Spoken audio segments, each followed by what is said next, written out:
Hi welcome to code for next study in the advance Java tutorial series. और हम यहाँ पे अपना नेक्स्ट कॉन्सेप्ट देखने वाले हैं जो कि यहाँ पे क्लोजर्स। आप मेरा यकीन करना, क्लोजर्स बहुत इंपॉर्टेंट है। जावा स्क्रिप्ट में क्लोजर्स का कॉन्सेप्ट बहुत इंपॉर्टेंट है, बहुत इंपॉर्टेंट इंटरव्यू क्वेश्चन है। क्लोजर्स से इंटरव्यू में क्वेश्चन 100% पुट अप होगा। आपसे पूछेंगे क्लोजर्स क्या होता है, आउटपुट बेस्ड क्वेश्चंस होंगे, उसमें आपको क्लोजर्स को आइडेंटिफाई करना है और वहां पे आपको आउटपुट बताना होगा। क्लोजर से रिलेटेड क्वेश्चन आएगा ही आएगा आपके इंटरव्यू में, तो इसको समझना ये क्या होता है, कैसे वर्क करता है। मेरे पास यहाँ पे क्वेश्चन है, मेरे पास यहाँ पे क्वेश्चन है जो कि आप यहाँ पे देख सकते हो। मेरे पास जो यहाँ पे क्वेश्चन है वो यहाँ पे, मेरे पास यहाँ पे एक फंक्शन, बेसिकली वन फंक्शन है जिसमें यहाँ पे एक वेरिएबल डिक्लेयर्ड है। फिर वाला जो वन फंक्शन है वो यहाँ से रिटर्न हो रहा है, लेकिन रिटर्न करते मैं यहाँ पे दूसरे फंक्शन को कॉल मार रहा हूँ जो कि यहाँ पे टू के नाम से है। उसके अंदर यहाँ पे एक वेरिएबल डिक्लेयर्ड है। फिर यहाँ पे ये वाला फंक्शन टू जो फंक्शन है वो यहाँ से रिटर्न कर रहा है और वो रिटर्न करते हुए थ्री फंक्शन को कॉल कर रहा है जिसमें चैनल नेम और एक्टर नेम दोनों को प्रिंट करवा रहा हूँ। यहाँ पे क्लोजर्स लग रहा है। कैसे लग रहा है ये मैं आपको समझाता हूँ। सबसे पहले अगर मैं आपको यहाँ पे इसका आंसर दिखाऊँ कि इसका आंसर यहाँ पे क्या होना चाहिए। मेरे पास यहाँ पे फंक्शन वन है जिसको मैंने यहाँ पे कॉल किया, लेकिन फंक्शन वन यहाँ पे फंक्शन टू को रिटर्न कर रहा है। तो यहाँ पे एक्चुअल में जो आंसर आएगा वो फंक्शन टू आएगा, क्योंकि यहाँ पे जो आपका फंक्शन वन है वो यहाँ पे फंक्शन टू को रिटर्न कर रहा है। आप यहाँ पे देखो फंक्शन टू यहाँ पे इसने रिटर्न कर दिया। अब अगर मैं यहाँ पे फंक्शन टू को कॉल करता हूँ तो आपका जो फंक्शन टू है वो यहाँ पे फंक्शन थ्री को रिटर्न कर रहा है, तो यहाँ पे आपका फंक्शन थ्री आंसर आएगा। आप यहाँ पे देखो फंक्शन थ्री आंसर है। इसके बाद अगर मैं यहाँ पे फंक्शन थ्री कॉल करता हूँ तो क्या आंसर आना चाहिए। मेरा आपसे यहाँ पे ये सवाल है, फंक्शन थ्री मैंने कॉल किया, यहाँ पे कंसोल करा रहा हूँ चैनल नेम को और एक्टर नेम को। चैनल नेम एक्टर नेम मैंने यहाँ पे कंसोल कराए, तो यहाँ पे क्या चैनल नेम और एक्टर नेम को प्रिंट करेगा या फिर ये अनडिफाइंड प्रिंट करेगा। यहाँ पे क्या होना चाहिए, अगर आपको मैं यहाँ पे दिखाऊँ तो यहाँ पे चैनल नेम और एक्टर नेम प्रिंट होंगे। अगर आपने जावास्क्रिप्ट में काम किया तो बहुत एक ऑब्वियस सा आंसर था कि यहाँ पे प्रिंट होंगे। और आप यहाँ पे देखो code for interview channel name और आयुष्मान खुराना एक्टर नेम, इसने दोनों को प्रिंट कर दिया। लेकिन मेरा आपसे यहाँ पे सवाल ये नहीं है, मेरा आपसे यहाँ पे सवाल ये है कि इसने चैनल नेम और एक्टर नेम को प्रिंट कैसे कर दिया। क्योंकि जहां पर ये आपके वेरिएबल्स डिक्लेयर्ड हैं फंक्शन वन और फंक्शन टू में, वो दोनों फंक्शंस तो रिटर्न हो चुके हैं। मैंने आपको कुछ चीजें एक्सप्लेन करी हुई हैं, ठीक है। अगर मैं आपको यहाँ पे कुछ चीजें दिखाऊं, सबसे पहले इसको रिफ्रेश कर लेते हैं। यहाँ पे इसको फिर से मैं यहाँ पे ये कर रहा हूँ, ठीक है, नाइस। तो मैंने आपको कुछ चीजों को एक्सप्लेन किया हुआ है। सबसे पहली वीडियो मैंने आपको समझाया था कि हमारे पास यहाँ पे एक स्टैक होता है, एक मेमोरी हीप होती है। मेरे पास सपोज यहाँ पे एक स्टैक है, इस स्टैक में मेरे पास जैसे यहाँ पे एक फंक्शन आएगा वन के नाम से। जैसे यहाँ पे मैंने कॉल किया फंक्शन वन, तो फंक्शन वन जो है आपका वो स्टैक में यहाँ पे पुश हो जाएगा। फिर मैंने आपको एक चीज और बताई थी, जब भी हम जावास्क्रिप्ट की फाइल को एग्जीक्यूट करते हैं तो एक ग्लोबल एग्जीक्यूशन कॉन्टेक्स्ट वहां पे क्रिएट हो जाता है, ठीक है। ये मेरे पास यहाँ पे ग्लोबल एग्जीक्यूशन कॉन्टेक्स्ट है। फिर जैसे ही आपका एक फंक्शन आता है तो उसका एक अलग फंक्शन एग्जीक्यूशन कॉन्टेक्स्ट होता है। तो मेरे पास जो यहाँ पे एक अलग फंक्शन एग्जीक्यूशन कॉन्टेक्स्ट होगा, क्योंकि यहाँ पे स्टैक में मेरे पास वन है इस टाइम पे, तो वन का जो यहाँ पे फंक्शन एग्जीक्यूशन कॉन्टेक्स्ट है वो यहाँ पे क्रिएट हो जाएगा। फिर मैंने आपको एक चीज और समझाई थी एग्जीक्यूशन कॉन्टेक्स्ट को पढ़ाते हुए कि हर एक एग्जीक्यूशन कॉन्टेक्स्ट का अपना एक वेरिएबल इन्वायरमेंट होता है, और उस वेरिएबल इन्वायरमेंट में आपका जो फंक्शंस के अंदर वेरिएबल्स डिक्लेयर्ड हैं वो वहां पे स्टोर होते हैं। तो मेरे पास यहाँ पे वन फंक्शन के अंदर चैनल नेम यहाँ पे डिक्लेयर्ड है, तो चैनल नेम आपका यहाँ पे स्टोर हो जाएगा। ये जो आपका चैनल नेम है वन फंक्शन के एग्जीक्यूशन कॉन्टेक्स्ट के वेरिएबल इन्वायरमेंट में यहाँ पे स्टोर हो जाएगा। अब मेरा आपसे यहाँ पे ये सवाल है कि फंक्शन वन तो रिटर्न कर चुका है, यहाँ पे रिटर्न स्टेटमेंट लगी हुई है। तो फंक्शन वन जब यहाँ पे फंक्शन टू को कॉल कर रहा है तो फंक्शन वन यहाँ से रिटर्न हुआ है, वो स्टैक से पॉप हो गया। उसके बाद इसने फंक्शन टू को कॉल किया, तो जब आपका जैसे ही आपका फंक्शन वन यहाँ से स्टैक से पॉप होगा, इसका एग्जीक्यूशन कॉन्टेक्स्ट भी खत्म हो जाएगा। अब एग्जीक्यूशन कॉन्टेक्स्ट बन जाएगा आपका फंक्शन टू का, क्योंकि आपके स्टैक में फंक्शन टू पड़ा हुआ है।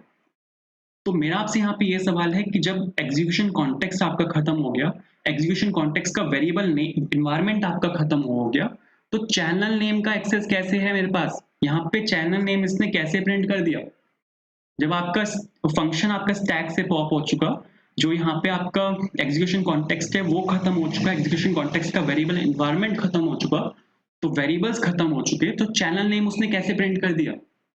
यहाँ पे कॉन्सेप्ट आता है क्लोजर्स का। जावास्क्रिप्ट में दो कॉन्सेप्ट होते हैं, दो कॉन्सेप्ट को मिला के क्लोजर्स बनते हैं, ठीक है। पहला जो कॉन्सेप्ट है वो फंक्शंस है।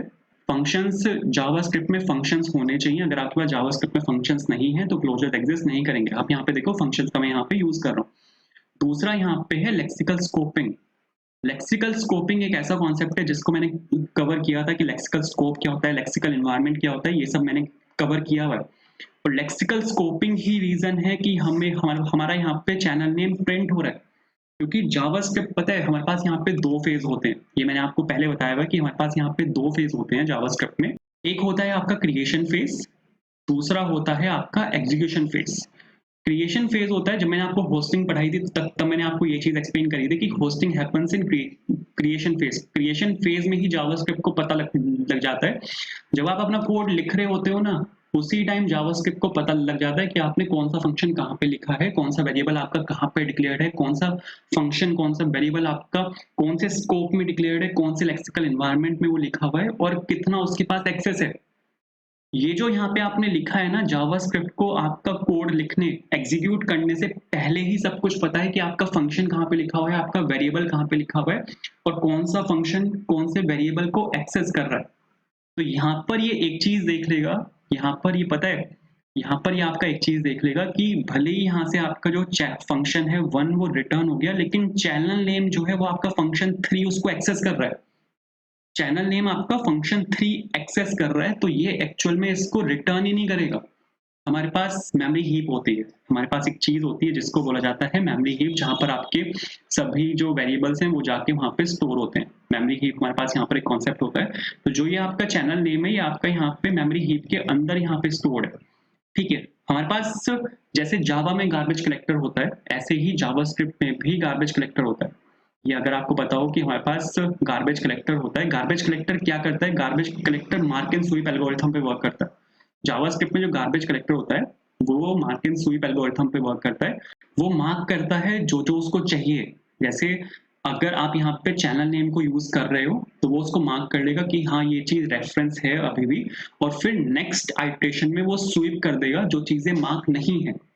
तो ऐसे mark and sweep algorithm work करती है। तो जब ये चैनल नेम के पास आएगा ना, तो ये देख लेगा कि यहाँ पे एक क्लोजर बना हुआ है। भले ही आपका फंक्शन वहां से रिटर्न हो चुका, जहां पर ये आपका चैनल नेम डिक्लेयर था, भले ही वो फंक्शन वहां पे रिटर्न हो चुका, लेकिन ये इसके अराउंड एक क्लोजर बना देगा कि फंक्शन 3 इसको अभी भी यूज कर रहा है और चैनल नेम को ये मेमोरी में रखेगा।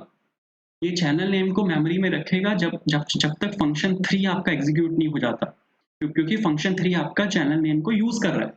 एंड जावास्क्रिप्ट को कैसे पता कि फंक्शन 3 आपका चैनल नेम यूज कर रहा है, क्योंकि इसका रीजन है लेक्सिकल स्कोपिंग। लेक्सिकल का मतलब भी यही यही होता है। लेक्सिकल का मतलब होता है कि कोड आपका कहाँ पे लिखा हुआ है, कौन से एनवायरनमेंट में लिखा हुआ है। स्कोप होता है कि किस चीज का एक्सेस है उसको। तो लेक्सिकल मतलब कोड आपका कहाँ पे लिखा हुआ है, स्कोप मतलब कहाँ पे कितना उसको एक्सेस है। तो लेक्सिकल स्कोपिंग ही रीजन है कि जावास्क्रिप्ट आपका कोड लिखते ही समझ जाता है कि ये वाला फंक्शन, ये वाला वेरिएबल आपका कहाँ पे लिखा हुआ है एंड इसको कितना एक्सेस है। तो क्रिएशन फेज में ही ये सब कुछ हो जाता है। जावास्क्रिप्ट का कोड एग्जीक्यूट करने से पहले ही जावास्क्रिप्ट को सब पता होता है कि कोड आपका कहाँ पे लिखा हुआ है और किस चीज, कौन सा वेरिएबल, कौन सा फंक्शन कहाँ पे डिक्लेयर्ड है। इसी वजह से आप यहाँ पे देखो, आपका जो फंक्शन 1 है वो यहाँ से रिटर्न हो गया, लेकिन चैनल 1 की जो मेमोरी है वो ऑपरेटिंग सिस्टम को रिटर्न नहीं हुई। क्यों नहीं हुई? क्योंकि यहाँ पे क्लोजर बना हुआ है। तो इस चीज को बोला जाता है क्लोजर्स। आई होप क्लियर हुआ होगा। क्लोजर क्या होता है? क्लोजर एक कॉम्बिनेशन होता है फंक्शन का और लेक्सिकल स्कोप या लेक्सिकल एनवायरनमेंट का। क्लोजर अलाउ करता है कि आप वेरिएबल्स को एक्सेस कर सको उन फंक्शन से भी जो फंक्शन आपके रिटर्न हो चुके हैं। आपको आइडेंटिफाई कैसे करना है कि यहाँ पे क्लोजर बन रहा है? आप अगर यहाँ पे ये वाला फंक्शन देखो ना, इस वाले फंक्शन में हमारे पास नेस्टेड फंक्शंस हैं। सबसे पहले तो आपको यहाँ पे नेस्टेड फंक्शंस मिलेंगे क्लोजर्स में, ठीक है, नेस्टेड फंक्शंस मिलेंगे। दूसरी चीज, वो जो फंक्शन होगा उसका जो पेरेंट फंक्शन होगा वो ऑलरेडी एग्जीक्यूट हो चुका होगा, मतलब वो वहां से ऑलरेडी रिटर्न हो चुका होगा। आप यहाँ पे देखो फंक्शन 1 है, फंक्शन 1 का नेस्टेड फंक्शन है फंक्शन 2, और फंक्शन 2 का नेस्टेड फंक्शन है फंक्शन 3, और फंक्शन 1 का नेस्टेड फंक्शन फंक्शन 2 है। तो फंक्शन 1 आपका ऑलरेडी एग्जीक्यूट हो चुका है। फंक्शन 3 आपका फंक्शन 2 का नेस्टेड फंक्शन है, तो फंक्शन 1 और 2 आपका ऑलरेडी एग्जीक्यूट हो चुका है। और आप यहाँ पे फंक्शन 3 के अंदर वेरिएबल्स को एक्सेस करने की कोशिश कर रहे हो जो आपके ऑलरेडी एग्जीक्यूटेड फंक्शंस के अंदर लिखे हुए हैं। तो यहाँ पे आपका क्लोजर्स काम आता है। तो आंसर हमें सब पता है, आंसर हमें पता है कि ये यहाँ पे आपका एक्टर नेम और चैनल नेम को एक्सेस कर लेगा, लेकिन क्यों करेगा उसका रीजन है क्लोजर्स। एंड गार्बेज कलेक्टर जब यहाँ पर आएगा तो वो देखेगा कि यहाँ पे चैनल नेम के अराउंड एक क्लोजर बना हुआ है, क्योंकि आपका फंक्शन 3 ऑलरेडी आपका चैनल नेम और एक्टर नेम को यहाँ पे यूज कर रहा है। तो ये इसको मेमोरी में रखेगा, ये इसको मेमोरी में रखेगा ताकि चैनल नेम और एक्टर नेम इसको यूज कर पाए।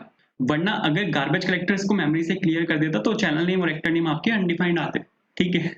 तो यहाँ पे ये रीजन है। तो आई होप क्लियर हुआ होगा। एंड ये था हमारे यहाँ पे क्लोजर्स। इसके कुछ क्वेश्चंस हैं, बहुत इंपॉर्टेंट है ये। क्लोजर्स का जो कॉन्सेप्ट है बहुत इंपॉर्टेंट है, आपसे इंटरव्यू में पूछा जाएगा। तो इसके अराउंड कुछ एक्सरसाइज देखते हैं, ठीक है। कुछ क्वेश्चन देखेंगे जो क्लोजर्स के सबसे इंपॉर्टेंट यहाँ पे कुछ कॉन्सेप्ट्स हैं, तो वो देखेंगे नेक्स्ट वीडियो में। तो आई होप ये वीडियो आपको पसंद आई होगी। अगर पसंद आई है तो यार दोस्तों के साथ शेयर करना, वीडियो को लाइक करना, कमेंट करना। कुछ अगर नया सीखने को मिला है, कुछ नया कॉन्सेप्ट अगर आपको पता है क्लोजर्स के बारे में तो मेरे को बताना। चैनल को सब्सक्राइब करना, वीडियो को लाइक करना and see you in the next video. Bye.